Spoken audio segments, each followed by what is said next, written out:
bisa jawab sini ya, Bu Farida? Bisa. Halo, halo, Bu Farida bisa dengar? Halo, bisa. Bisa. Oh ya gini Bu, untuk PPT-nya udah punya semua nggak? PowerPoint presentasi untuk hari ini? Untuk yang lain sudah kan? Udah. Sudah. Oh, udah. Mungkin nanti sambil saya jelaskan mungkin bisa play sendiri ya. Sambil karena ada sedikit masalah waktu nampilin slide ke Salemba kalau nggak salah ini.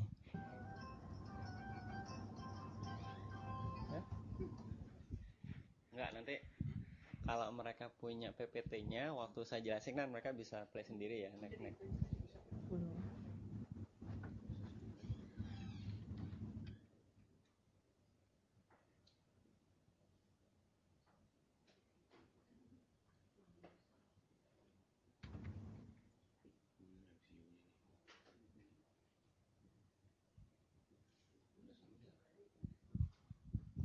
Mat, Mat, itu di enable nggak dari MCU-nya, Mat? Dial via MCU aja, kayak kemarin. Di sini tombolnya nggak bisa ditekan lagi soalnya.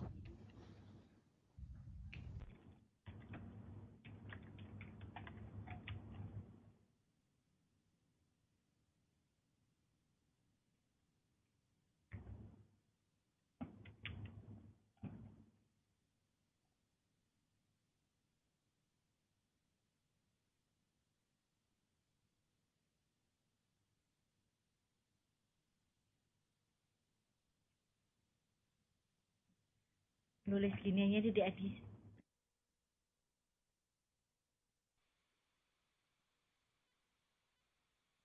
Wabarakatuh. Pada kesempatan kali ini saya menggantikan Bapak Nizar yang memang kebetulan hari ini beliau ada acara.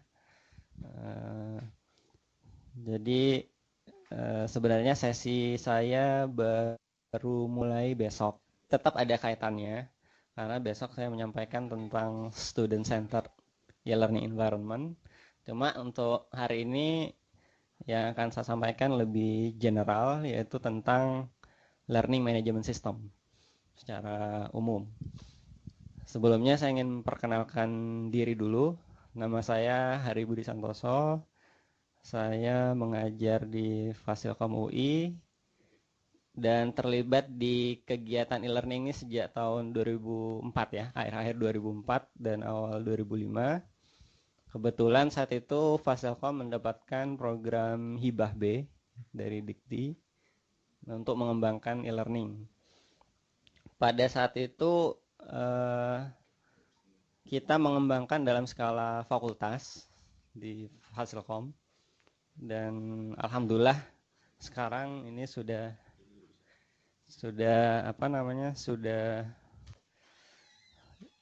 dikenal ya di UI dan sekarang sudah banyak fakultas yang menggunakan Skele ini. Jadi selain CML kita punya satu sistem lagi namanya Skele.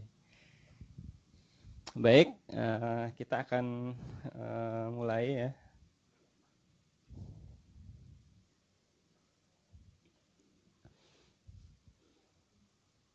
Nah, apa yang akan saya jelaskan di sini tentang learning management system ini sebenarnya lebih kepada aplikasi dari e-learning itu sendiri. Jadi kalau 2 hari kemarin kita berbicara banyak dari sisi konsep. Hari pertama Bu Hartati menjelaskan tentang e-learning, kemudian hari kedua Ibu Pauline menjelaskan tentang instructional design dan program mapping. Nah, lalu implementasinya seperti apa sih dalam sistem e-learning itu? Nah, ini ada baiknya kita akan coba mengaitkan antara konsep yang sudah kita terima kemarin dengan aplikasi realnya. Nah, sebenarnya kalau misalnya secara sederhananya LMS itu sebenarnya virtualisasi dari kegiatan belajar mengajar kita di ruang kelas. Sebenarnya itu saja. Gitu. Nah, kalau misalnya kita bandingkan gitu ya. Di ruang kelas kita ada dosen, kemudian ada mahasiswa, ada papan tulis gitu ya, ada absensi, kemudian ada buku. Nah, bagaimana ketika itu direfleksikan ya dalam bentuk pembelajaran yang online, itu bisa terlihat semua. Nah, dalam LMS, entity-entity seperti dosen, kemudian mahasiswa, ada buku, kemudian ada absensi, itu semuanya sudah terfasilitasi dengan baik. Ada namanya user management gitu ya. Ada yang nanti berperan sebagai administrator, ada yang berperan sebagai pengajar, ada yang berperan sebagai siswa. Itu ada semua. Nah, secara umum kalau misalnya kita melihat di sini teknologi pendukung e-learning, kita bisa bagi dari proses penyiapannya. Di sini ada tahap persiapan atau tahap input ya. Kemudian tahap pembelajarannya itu sendiri atau delivery, dan yang ketiga tahap evaluasi atau output. Nah, untuk tahap persiapan memang kita harus menyiapkan dua-duanya. Yang pertama adalah materinya itu sendiri atau konten yang akan kita deliver ke mahasiswa. Kemudian yang kedua environment-nya atau lingkungannya. Jadi lingkungan ini ya sama dengan perkuliahan konvensional, kita butuh ruang kelas gitu ya, butuh sistem pembelajaran, desain pembelajaran yang akan seperti apa. Nah, kemudian materinya kita juga harus siapkan, karena kita berbicara tentang pembelajaran berbasis ICT, maka materinya pun harus berbasis digital. Jadi ada office application contohnya di sini. Kalau kita basisnya teks minimal. Kemudian kalau misalnya kita membutuhkan konten berbasis animasi, kita bisa siapkan animasi, misalnya contohnya Flash di sini. Kemudian ada handycam kalau misalnya kita butuh video. Begitu juga ada voice recorder. Ini kalau misalnya kita butuh konten yang hanya sifatnya audio saja. Sebagai contoh, dulu waktu di MTI itu kita memang secara sengaja menyiapkan voice recorder di setiap perkuliahan. Karena apa? Ini sebenarnya memang terkait dengan SDM ya. Karena memang SDM yang dibutuhkan untuk menjalankan e-learning ini tidak sedikit. Idealnya memang ada production house gitu ya. Yang memang nanti CLR ini kedepannya akan berperan besar di sini ya, sebagai production house. Kalau misalnya kita butuh konten, kita butuh animasi segala macam, itu harusnya bisa difasilitasi di sini. Nah, pada saat itu memang karena SDM sedikit, begitu juga dosen sudah banyak effort yang harus dikeluarkan untuk mengajar, untuk merekam narasi itu memang butuh waktu khusus ya untuk merekam itu. Nah, makanya kita siasati, ya udahlah gitu ya. Akhirnya ketika dosen itu ngajar, kita rekam. PPT-nya kita collect. Nah, baru ada proses lanjutan, nanti ada namanya editing narasi dan kemudian menggabungkan dengan PPT. Itu minimal sudah bisa disebut nanti sebagai multimedia konten. Nah, itu nanti di-deliver di skala-nya. Dulu seperti itu mekanismenya di MTI seperti itu. Nah, kemudian ketika kita sampai sudah pada taraf delivery ya, pada tahapan pembelajaran, di sini terlihat ada beberapa fitur, ada email, ada chatting, ada chat engine, ada video conference. Ini sebenarnya fasilitas-fasilitas untuk komunikasi. Nah, sebetulnya di sini juga ada untuk pengaksesan materi harusnya dalam taraf delivery. Kemudian setelah proses pembelajaran berlangsung, ini kita sampai ke taraf evaluasi. Nah, terkait di tahapan pembelajaran ini memang kalau kita flashback kemarin, itu ada istilahnya blended learning ya. Jadi untuk saat ini kita memang masih belum sanggup kalau misalnya kita harus 100% online learning itu gimana bentuknya itu kita juga belum ada bayangan. Jadi kita sekarang juga masih blended learning. Kalau di MTI yang modelnya dual mode, blended learningnya memang terasa gitu ya. Beberapa persen kita harus tatap muka, berapa persen kita harus video conference, berapa persen mahasiswa itu harus menggunakan web base gitu skillnya, itu sudah jelas. Kadang-kadang untuk tatap muka dosen itu memang terjun langsung ke daerah. Katakanlah untuk sekarang ini kita jalin kerjasama dengan Sriwijaya Palembang, itu sekitar 3 kali dosen ke sana. Biasanya di awal untuk memberikan konteks pembelajarannya seperti apa, menjelang UTS dan menjelang UAS. Nah, kemudian ada sesi Vicon. Kemudian sisanya ada sesi belajar mandiri melalui web base. Ini sudah jelas, porsinya sudah jelas. Cuma ketika kita lihat dalam pembelajaran di S1 katakanlah, kita juga menjalankan di program S1 kita, itu sekarang sudah hampir semua mata kuliah itu menggunakan Skille di Fasilkom khususnya. Itu sudah semuanya. Bahkan mungkin agak asing kalau ada dosen nggak pakai Skille. Sudah terpengaruh semua dosen asing. Memang blendernya nggak jelas karena apa? Bukan dalam tanda kutip tidak jelas ya. Karena apa? Regular class itu tetap jalan gitu ya. Regular class tetap jalan 100% gitu. Nah, sementara Skille ini hanya sebagai pendukung. Mendukung dalam hal repositori bahan ajar. Kemudian di sana juga ada sesi kuis. Kuis itu sudah online. Kemudian pengumpulan tugas itu sudah online juga.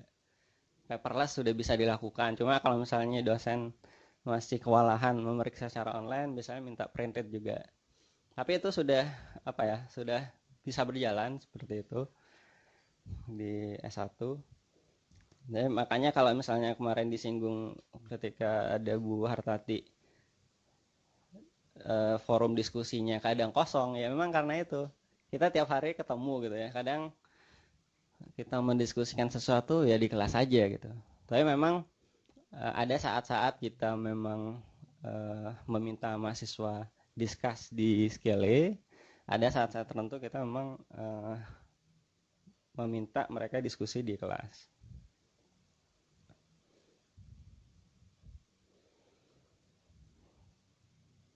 Nah, ini kita bisa lihat matrik dari teknologi komunikasi. Mengapa kita menggunakan beberapa teknologi tertentu. Ini kalau misalnya kita lihat dalam waktu yang sama dan dengan waktu yang berbeda, waktu yang sama dan tempat yang berbeda, ini yang seperti kita laksanakan dengan Salemba, Vicon, waktunya sama, cuma tempat kita berbeda dengan mereka. Kita pakai Vicon. Atau kalau misalnya kita menggunakan fitur di LMS, itu ada fasilitas chatting. Hanya basisnya teks dan voice kalau chat. Ada teknologi lagi namanya online whiteboard. Jadi dosen bisa menulis gitu ya di pad. Nah, nanti itu bisa ditampilkan di layar masing-masing mahasiswa. Itu sudah ada teknologinya. Ada satellite delivery, synchronous streaming. Nah, ini yang lebih fleksibel, different time dan different place. Ada fasilitas email. Email kita tidak harus mereply saat itu juga. Begitu juga CD-ROM, ada discussion board,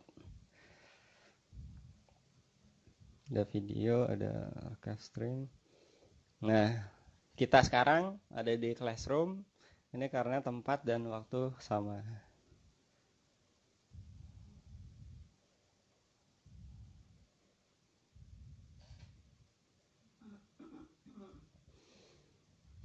Nah, ini kira-kira definisi LMS. LMS singkatan dari Learning Management System. Jadi environment yang digunakan oleh dosen dalam membuat, menyimpan, menggunakan kembali, mengelola serta menyampaikan pembelajaran kepada siswa. Ini menurut Anne Gordon.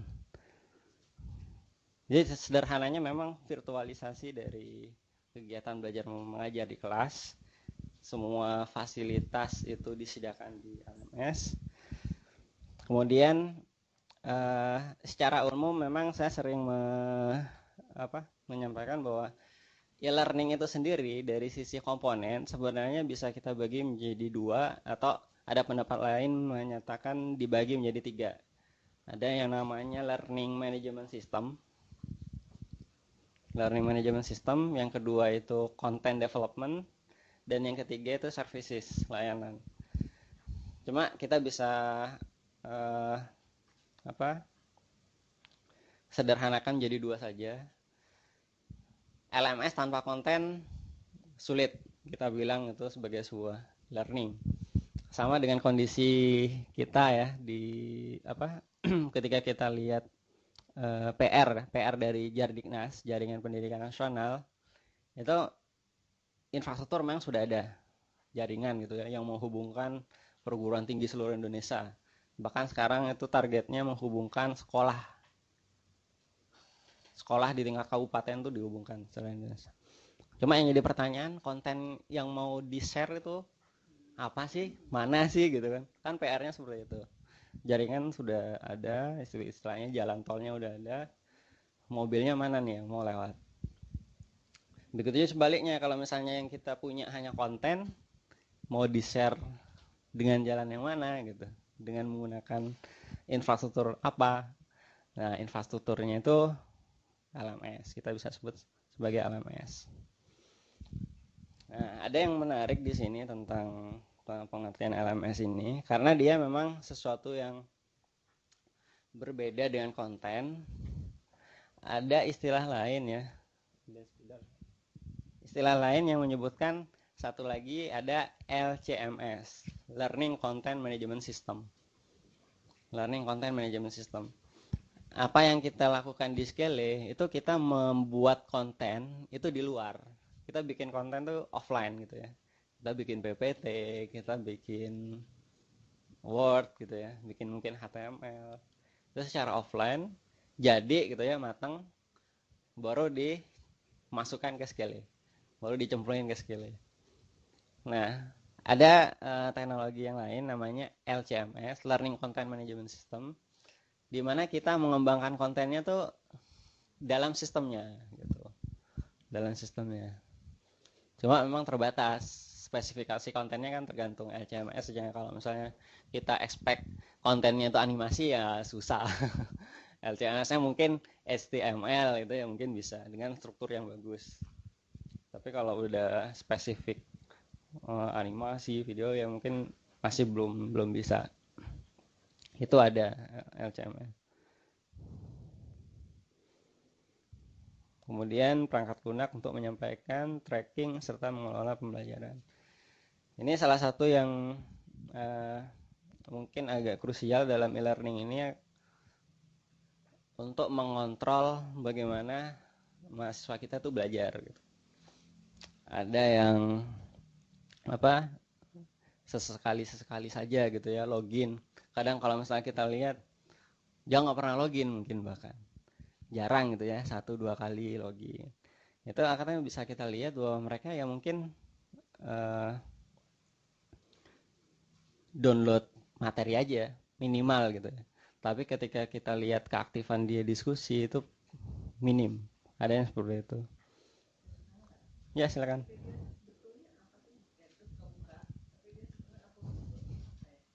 Kalau Wikipedia itu sebenarnya kalau kita lihat sumber referensi ya, biasanya kita Nah, ini memang masih perdebatan gitu. Sebenarnya di satu sisi memang kita dimanjakan ya dengan Wikipedia, karena hampir kalau kita misalnya mencari sebuah terminologi itu ada gitu. Itu ada. Cuma yang jadi pertanyaan kita, seberapa kredibel ya, seberapa kredibel apa namanya Wikipedia itu. Saya sering menyampaikan isu ini dalam kalau misalnya kita mau menulis artikel ilmiah, apakah kita boleh apa enggak gitu ya. Saya ingin kembalikan sebenarnya dalam perspektif yang berbeda. Kalau misalnya kita menggunakan Wikipedia, itu memang mereka bisa argue bahwa toh ini dibuka gitu ya. Kalau misalnya Anda tidak setuju, harusnya Anda menulis. Karena itu open, Bu. Itu open. Jadi semua kalau misalnya kita punya sesuatu fakta yang berbeda gitu ya, tentang sebuah term, itu harus kita bisa ngedit di situ. Nah, yang menarik sebenarnya kita harusnya ketika menggunakan Wikipedia itu hanya sebagai media antara. Karena apa? Biasanya Wikipedia itu memberikan sumber primer di bawah. Nah, mungkin itu yang harusnya kita ambil gitu, bukan Wikipedia sendiri. Mungkin itu yang selama ini kalau misalnya kita masih percaya bahwa referensi itu harus ke sumber asli, mungkin bagusnya sih ke sumber primer. Cuma Wikipedia kita bisa gunakan dia hanya sebagai konteks ya, konteks mengumpulkan apa rangkaian dari fakta-fakta tentang sesuatu. Ini Wikipedia apa ya, diambil dari salah satu sumber di sana.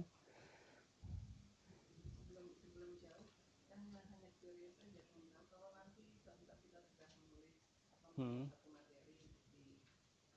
Hmm.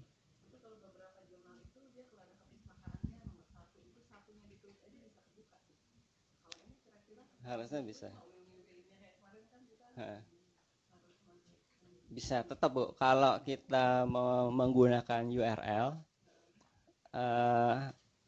itu tetap akan kita tulis karena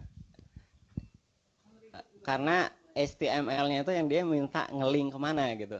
Walaupun kita apa ya, kita menulis angka 1, tetap 1 itu akan refernya kemana sih gitu ya. Tapi tampilannya memang lebih simpel daripada kita harus Springer apa gitu bla bla bla, akan jelek banget. Tapi sebenarnya kemampuan di HTML dia bisa nyimpan, jadi URL-nya berapa, jadi 1 itu hanya representasinya saja, itu bisa bisa.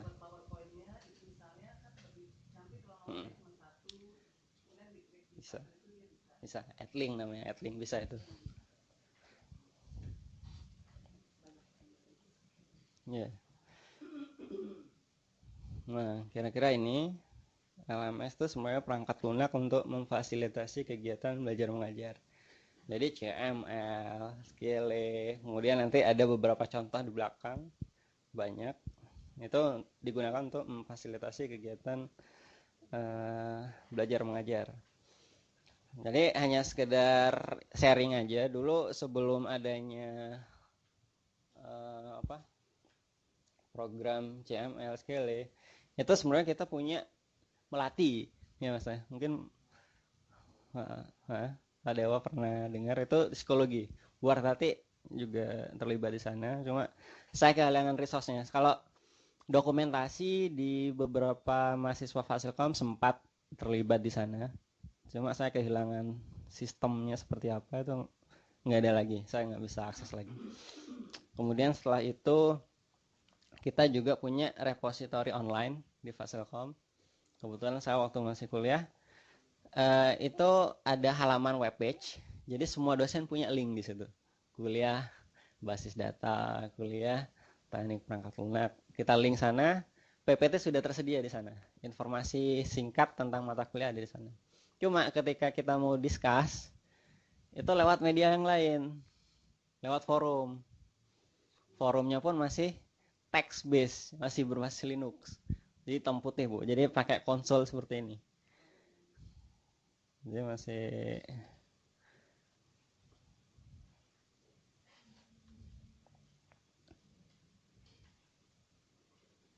nah ini kalau saya boleh perlihatkan, ininya mirip-mirip itulah CMD. Nah, jadi ininya seperti ini. Kita diskusinya seperti ini. Ya kayak email tapi pakai komputer lah.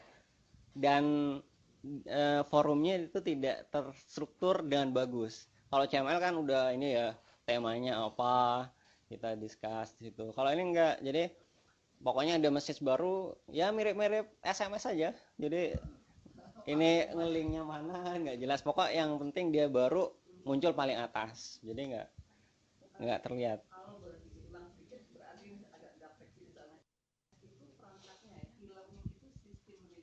Betul, betul. Sebagai sebuah konsep, tapi tools-nya itu LMS, Learning Management System. Kita menyebut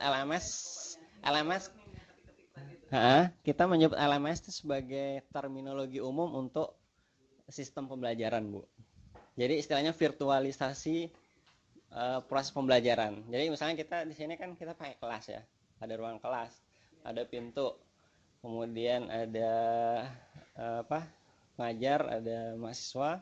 Nah, di LMS itu terrepresentasi juga ada namanya manajemen pengguna. Jadi mahasiswa itu nanti direkod sebagai pengguna, user. Ada nanti dosen. Dosen hanya yang berhak mengupload materi itu hanya dosen. Mahasiswa hanya bisa mendownload. Kemudian sini ada pintu katakanlah. Di LMS kita bisa setting mahasiswa itu bisa sit in atau nggak boleh sit in. Jadi kita bisa kunci nih. Jadi mahasiswa yang tidak terregistrasi di kuliah kita itu nggak boleh login. Itu bisa. Jadi mirip seperti proses kuliah biasa, cuma itu dalam lingkungan virtual gitu. Jadi Saya coba masuk ada di beberapa di universitas luar. Kalau kita nggak punya password kita nggak bisa ikut. Betul, sama gitu. Jadi ada beberapa kunci masuk ya. Katakanlah saya ingin contohkan di Skele. Di Skele itu ada namanya login ke portal. Login ke portal itu saya ibaratkan login istilahnya registrasi masuk ke UI atau ke fakultas gitu. Jadi kayak akun SIAK, akunnya itu kalau misalnya dia lulus tes UI atau tes di fakultas, dia bisa masuk gitu. Nah, setelah itu ada sekat baru namanya kelas. Itu kita bisa berikan juga namanya enrollment key untuk masing-masing mata kuliah. Jadi tidak semua mahasiswa Fasilkom katakanlah dia bisa ngambil kuliah basis data. Dilihat dulu Anda sudah daftar nggak ke Basdat gitu. Tapi bisa aja dosennya it's okay lah kalau misalnya kursinya masih cukup, Anda boleh masuk. Nah, itu tergantung dosennya juga, Bu. Sama seperti sekarang kan. Ini masih apalagi kalau dalam LMS kan dalam tanda kutip nggak ada batasan ya kapan, tergantung nanti database-nya mau bisa berapa puluh atau ratus mahasiswa gitu. Nah, tergantung dosen situ. Nah, kemudian di sini kita bisa lihat dalam kelas konvensional itu ada kegiatan dosen beri materi menggunakan OHP, Infocus, papan tulis. Sama halnya ketika kita representasikan dalam LMS, ini seperti apa kira-kira? Materi yang ada di LMS kan, jadi mahasiswa bisa klik dia. Kemudian siswa berdiskusi dengan siswa lainnya. Kita punya namanya discussion forum dalam LMS. Kemudian siswa mengikuti kuis, fitur kuis ada. Tinggal kita bisa milih nanti fiturnya mau multiple choice, mau true false itu ada. Mau matching ada. Mengerjakan tugas juga ada. Ada sedikit perbedaan term di sini. Kuis dan tugas. Kuis itu kalau dalam LMS biasanya direpresentasikan dengan assessment yang sifatnya online, real time. Dia mahasiswa tuh kayak tes inilah.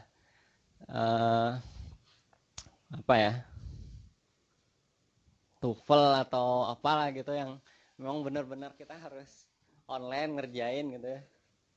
Itu kuis. Jadi nanti bisa true false, bisa multiple choice, dia bisa pilih. Nah, kalau tugas itu sifatnya kita mengerjakan dulu secara offline mahasiswa. Contohnya paper yang paling gampang, nggak paling gampang. Tolong Anda kerjakan paper tentang topik apa, kerjakan berkelompok, bla bla bla gitu ya. Due date-nya kapan? Nah, mahasiswa ngerjain dulu secara offline. Jadi produknya ada slot pengumpulan tugas di LMS. Tolong Anda kumpulkan melalui sini.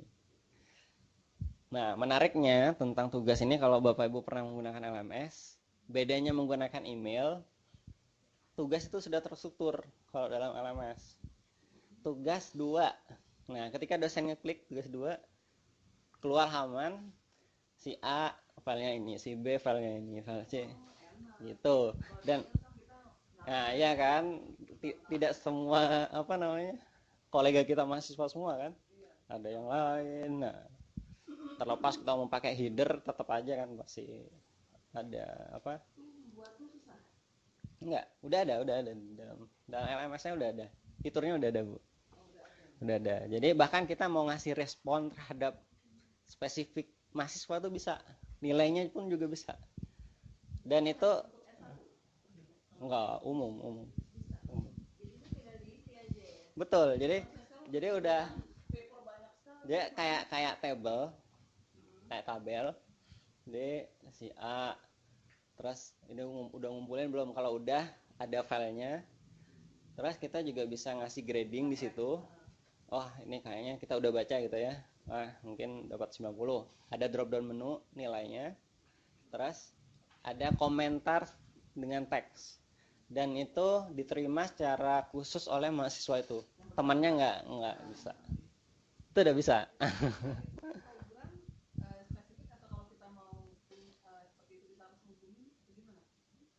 Udah ada. Di skala udah ada, udah bisa. Di skala bisa. Di CML pun sebenarnya fitur tugas sudah ada, sepertinya saya udah ada. Bisa. Nanti kita akan hands on kok. Kalau sekarang mungkin nanti saya coba demokan. Nanti hari ini saya targetkan demokan. Besok kita kan sesi saya. Bisa. Iya. Iya. Apalagi kalau saya sebagai KPS kan saya masih ngecek nih, mana yang udah separuh jadi, seperempat jadi, itu kan bisa kita lihat kan. Iya. Ada yang asal jadi. Iya. Kan sepintas jadi. Bahkan itu saya kirim kok sama tutornya. Iya, tutornya kan jelas. Kenyataannya kirimnya apa kita nggak tahu. Kalau ini kan berarti terrecord, jadi dia udah kirim apa yang kamu kirim, kamu udah sampai mana. Dan kan paperless sekali. Itu yang saya senang. Kalau nggak kan kita harus minta mereka report terus ke kita. Iya, Bu, bisa. Bahkan mungkin kalau saya kadang dalam beberapa perkuliahan dulu sempat ngasih term paper. Ya, maksudnya progress gitu ya. Ada slot untuk progress report sama final paper misalnya. Maksudnya itunya dimasukin di sini apa namanya? Seperti gambarnya jadi. Oh, ini belum. Bentuknya seperti ini gitu.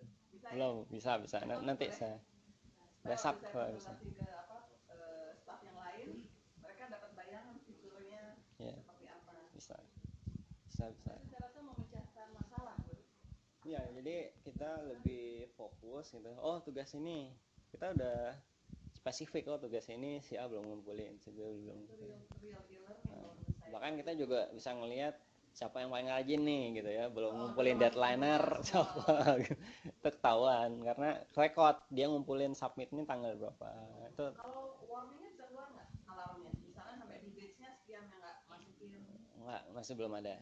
Bahkan kalau misalnya salah satu fiturnya itu bisa automatic lock gitu. Kalau misalnya dia terlambat, udah nggak bisa ngumpulin. Sama kayak bisa. Paper keluar negeri. Kalau abstraknya nggak ada tutup tanggal sekian, lalu kita mau kirim dia udah automatic lock. Iya, automatic lock bisa. Baru kemajuan. Jadi kemudian mencari informasi, nah untuk tugas ini kita juga nggak hanya terbatas pada file, kalaupun sifat jawaban itu komentar, itu juga bisa, Bu. Pendapat Anda apa, kita harus langsung ngetik di LMS-nya, nggak perlu buka Word atau PPT, itu juga bisa. Namanya online assignment. Kalau yang tadi upload file.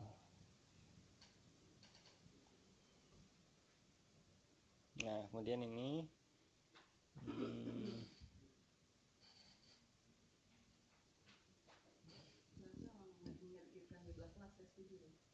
ya. Jadi nggak perlu buat gedung besar-besar gitu ya. Nah, itu dia memang tantangannya seperti itu. Saya kemarin dapat ya mungkin cukup mengejutkan atau gimana ya.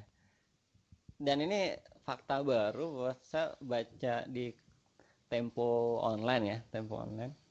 Itu tingkat partisipasi di higher education kita tuh masih di bawah 20%. Di bawah 20%.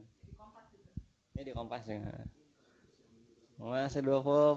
Jadi ya menurut saya tantangan ya. Artinya kan pilihannya gini. Kalau kita mau invest gedung, ya bisa dibayangin 80% tuh berapa gedung gitu.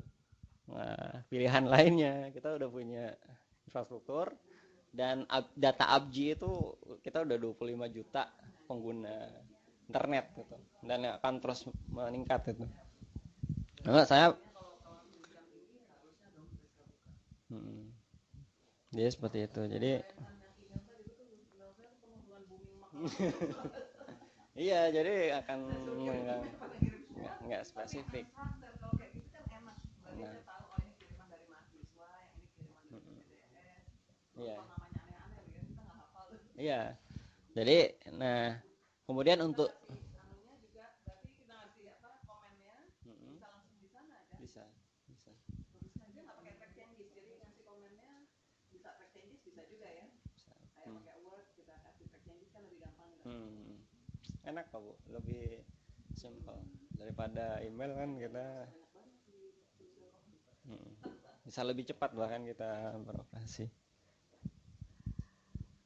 Nah kemudian ini LMS sebagai refleksi pemenuhan kebutuhan pembelajaran. Nah ini kan Bapak Ibu kadang dihadapkan pada dua pilihan. Sebenarnya menurut saya kita sebenarnya bisa menggunakan HTML. Di satu sisi kita juga berbarengan menggunakan SQL. Menurut saya bisa-bisa aja ya, kita bisa gunakan. Karena menurut saya fiturnya tidak terlalu jauh berbeda. Karena kalau saya lihat CML memang lebih instructional design-nya lebih terasa gitu. Lebih terasa CLPBL. Jadi collaborative learning dan sense PBL-nya itu terasa kalau kita memang menggunakan metode itu bagus kita pakai CML. Nah, kalau scale itu kalau saya perhatikan dia general gitu. Kita mau pakai apa? Susun banyak fitur terserah.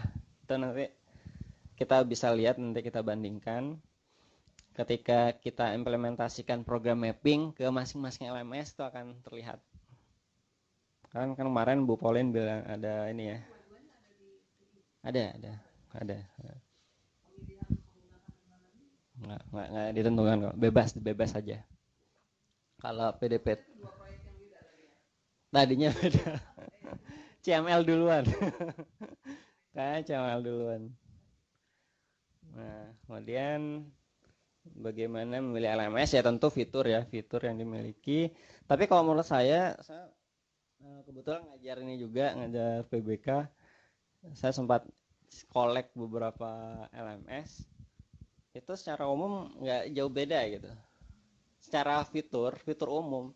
Ketika kita mau cari, emang ada LMS yang nggak ada forumnya, kita nggak akan milih itu. Mereka udah ketinggalan. Pasti ada. Kita nggak perlu khawatir. Tinggal sejauh mana tingkat kompleksitasnya itu mungkin baru kita pertanyakan. Oh, forumnya bisa ngapain sih gitu. Kayak chatting aja gitu. Kalau chatting mungkin ada beberapa LMS yang dia baru broadcast kayak Moodle. Itu mungkin kayak satu ngomong di kelas kan yang lain denger nih. Belum kayak IM. Kalau IM kan kita bisa personal. Oh si A kita ngobrol. Itu bisa wall to wall. Nah kalau itu masuk kadang dia kita diskusi. Tapi bikin UNI kan nggak boleh. Iya nggak boleh. Itu tapi ada fasilitas messaging itu bisa. Jadi kita kayak SMS di LMS itu bisa. Gini dong. nyampe ke siapa itu bisa.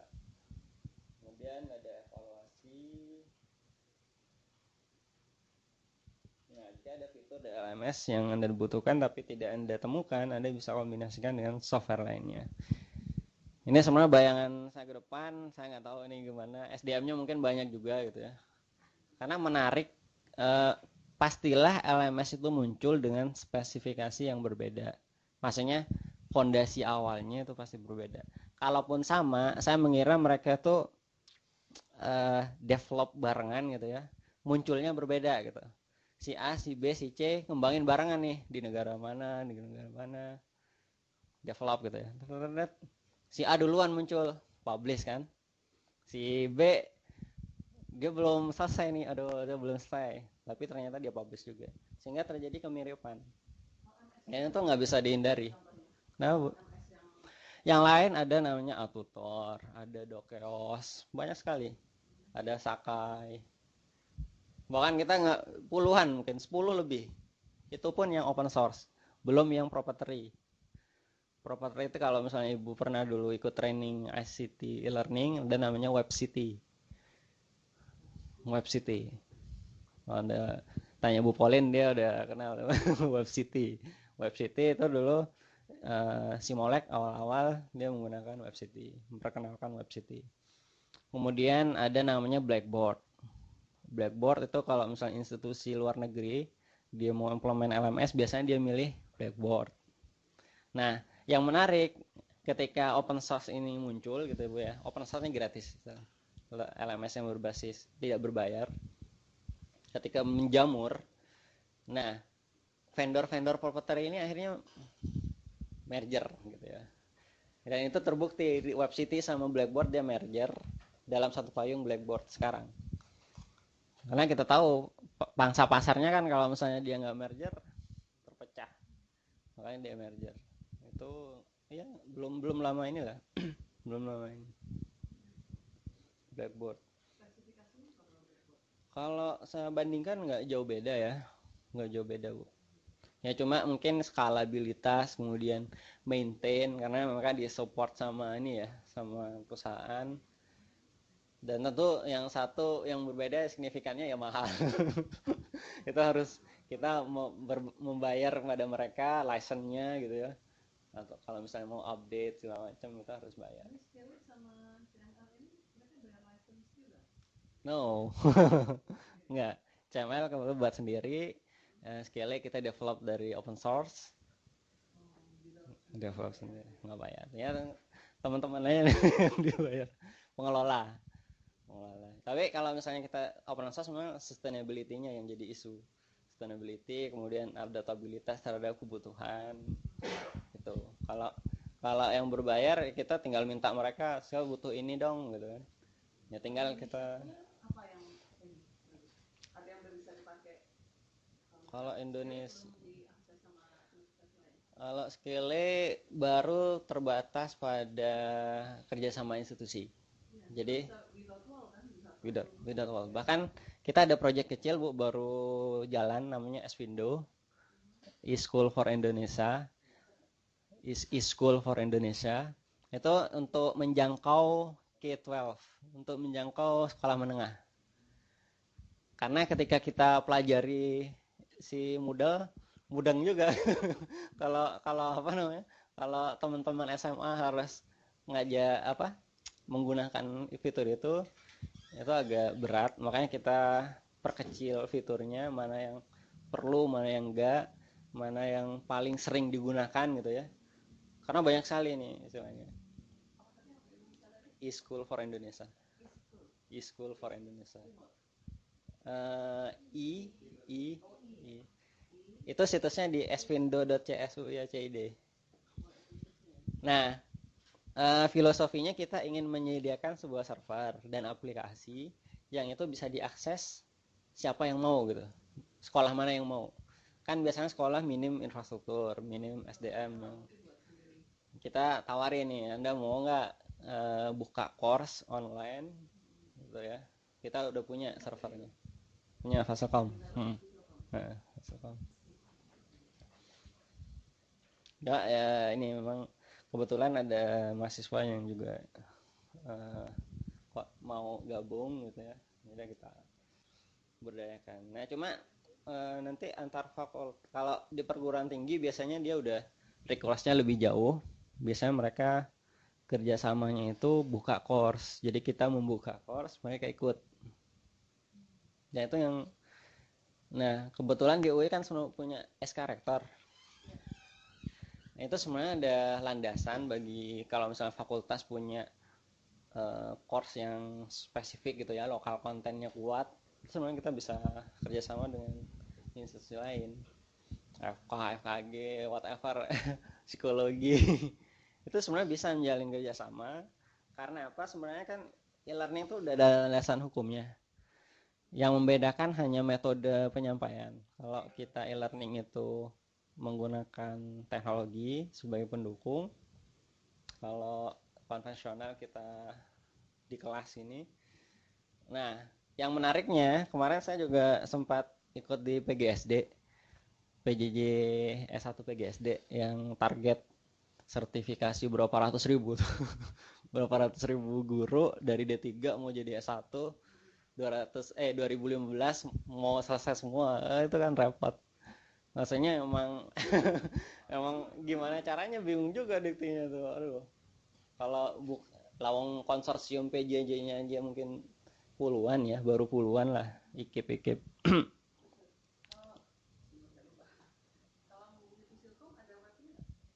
Ada Bu. Esvindo ada. Saya diketik di sini. Nah, kalau tantangan di perguruan tinggi itu kan sekarang itu juga minta yang S1 jadi S2 dong gitu kan. Nah, kalau pada kabur semua mahasiswanya gimana? Repot kan? Nah, makanya ya itu paling ya ini learning lagi.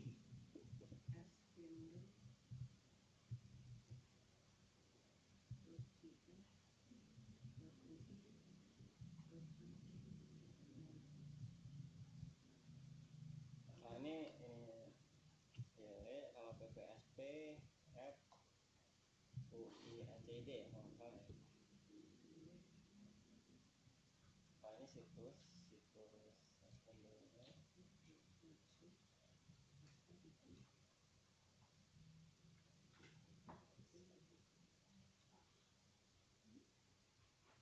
Kayaknya memang sudah harus bergerak.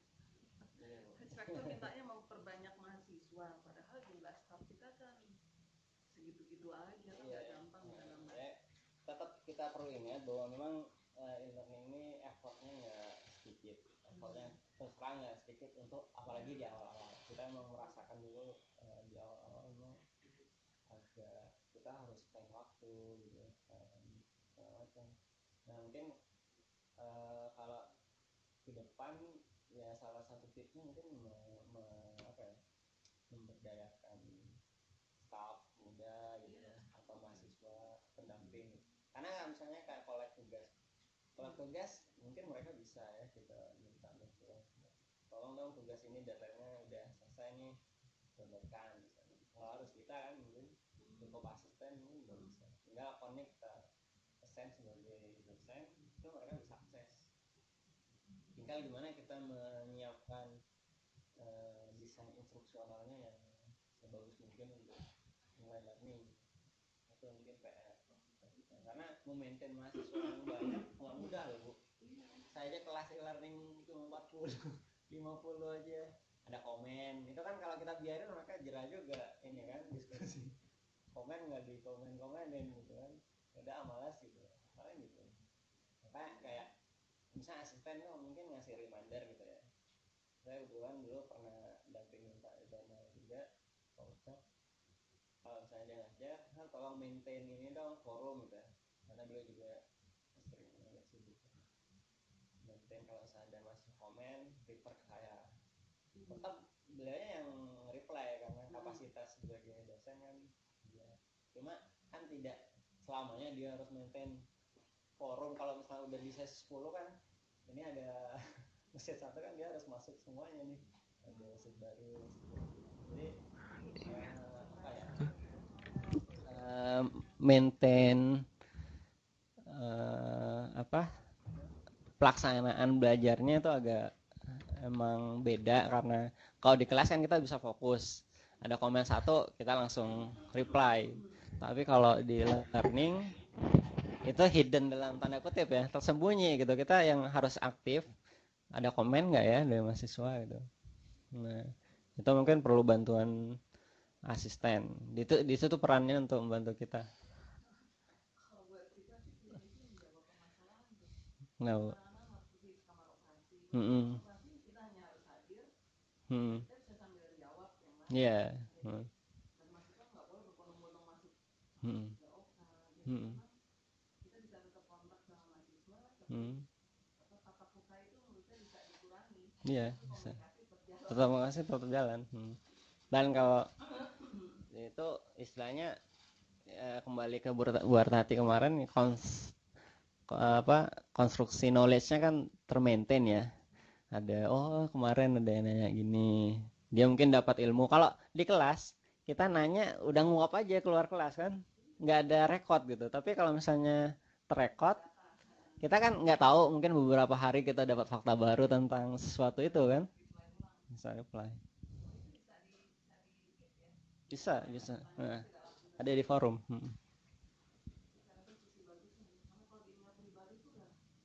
Iya udah ini kan.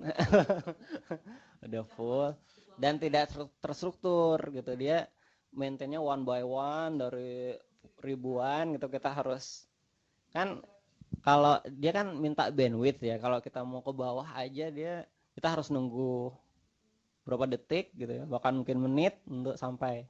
Kalau ini enggak, kita udah terstruktur bahwa kalau sesi 1 ini loh linknya, sesi 2 ini loh gitu. Ada itu ya. Mandi kotak mahasiswa.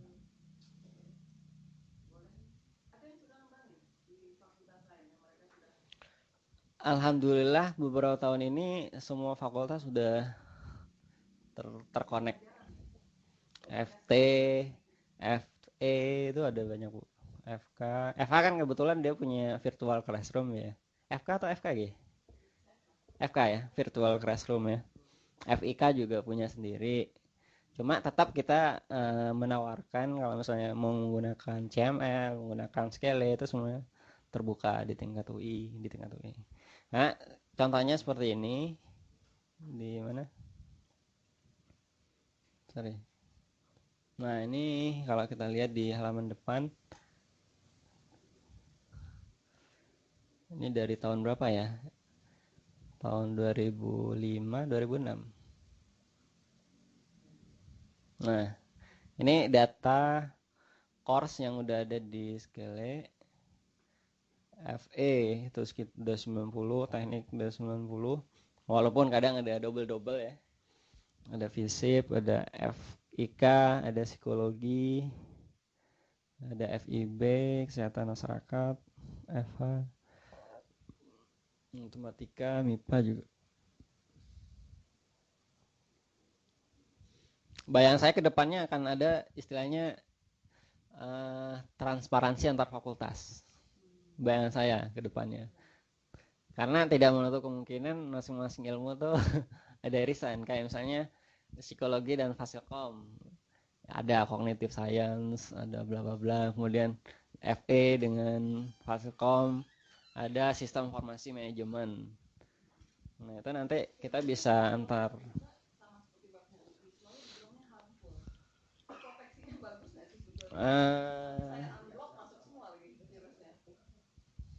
di satu sisi